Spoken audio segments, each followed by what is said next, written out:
Israel बनाम Hamas की जंग पर समझौते की जमीन तैयार हो गई है, बारूदी तबाही भी रुक गई है, लेकिन यह शांति कब तक कायम रहेगी, इस सवाल का जवाब किसी के पास नहीं। और इन हालातों के लिए जिम्मेदार कारण सिर्फ एक नहीं बल्कि कई है, जिसमें प्रमुख है कैदियों और बंधकों की अदला बदली पर पेच फंसा हुआ है, क्योंकि इस अदला बदली में हमास के सीनियर लीडर्स के नाम शामिल नहीं है।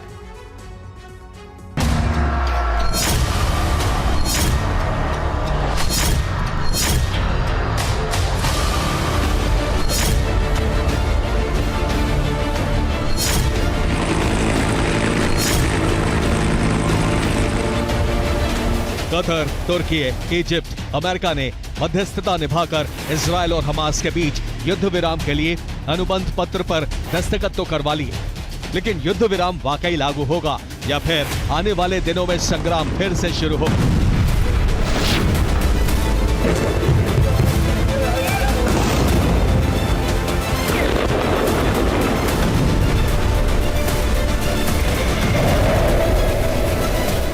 इन सवालों का उठना अब जरूरी हो गया है,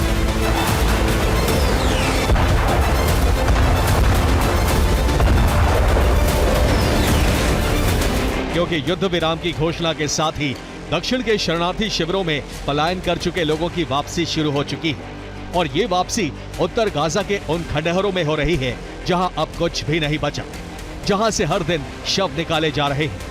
हालांकि इस वापसी की बुनियाद एक उम्मीद है जो फिर से फिलिस्तीन राज्य की स्थापना से जुड़ी है, इसलिए मलबे के ऊपर झंडे फहराकर जश्न मनाया जा रहा है।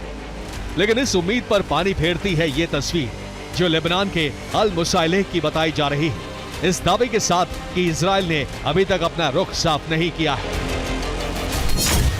कायम रहेगा अमन या फिर होगा रण?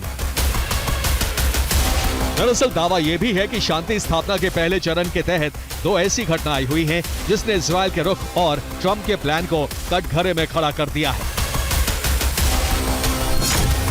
इसमें पहला कदम है इजरायली सेना की वापसी और दूसरा है चुनिंदा ठिकानों पर हमले। हालांकि इसमें पहला दावा इजराइल का है और दूसरा गाजा का। इसमें इजरायली दावे की पुष्टि अमेरिका के सेंटकॉम ने की, जिसके अनुसार इजरायली सेना ने पीली रेखा पार कर ली और इसके साथ ही वापसी का पहला चरण पूरा हो गया है। यानी अब बंधकों की रिहाई की 72 घंटे की अवधि शुरू हो चुकी है। लेकिन दूसरी तरफ गाजा का दावा है कि इजरायली सेना कई क्षेत्रों पर हमले कर रही है, लेकिन ये हमले अब टारगेटेड हैं। इसीलिए सवाल उठ रहा है कि क्या वाकई युद्ध विराम हुआ है भी या नहीं, और इस सवाल को गहरा दिया है खुद हमास ने।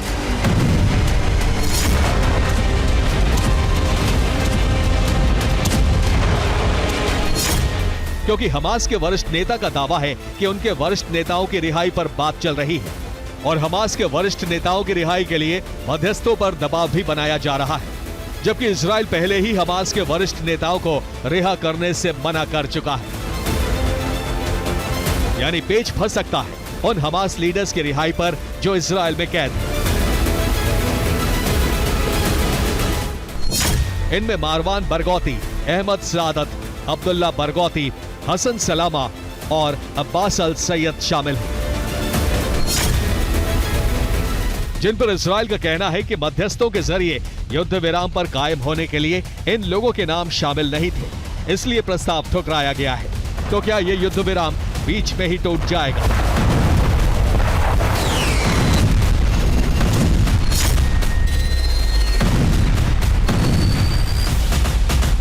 मुमकिन है कि युद्ध विराम तब तक कायम रहेगा जब तक कैदियों की अदला बदली ना हो जाए, और एक बार इजरायली बंधकों की रिहाई हुई तो इजराइल हमले से नहीं चूकेगा।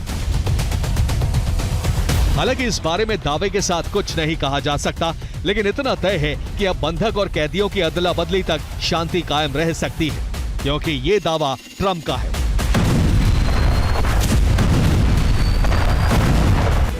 इसके अलावा एक और ऐसी स्थिति बन रही है जिससे पता चलता है कि फिलहाल युद्ध विराम टूटने की आशंका कम है,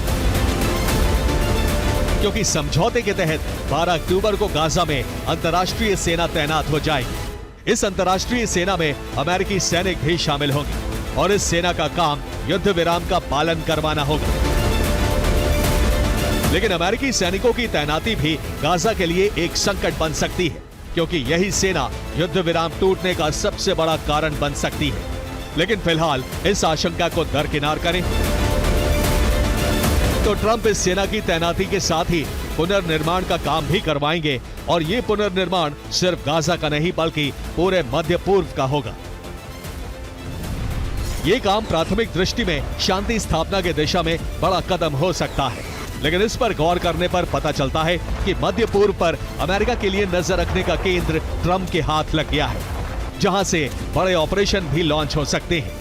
यानी बिना रिवियरा बनाए ही ट्रंप अपने मकसद में कामयाब हो रहे हैं, जो भविष्य में हमास के साथ टकराव को अटल बनाता है। Bureau report, TV9 Bharat.